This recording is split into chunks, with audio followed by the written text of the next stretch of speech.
Carefully unpack your Huron Fountain and place your included accessories in the surrounding area for easy reference. The included pump has a flow control dial at the front and should be set to full strength.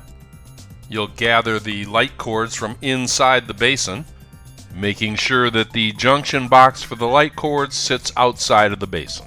Find the silicone tubing to attach to the pump. You should notice that the pump features a 10-foot long power cord, and notice the attention label at the end of the cord. Double check your flow control setting to full strength. Connect the tubing securely to the pump and place it back inside the basin. Connect the two-prong cord from the junction block to the power supply. Make sure that connection is tight. And install the access door as shown. Be sure to fill your Huron Fountain so that the pump is completely submerged in water.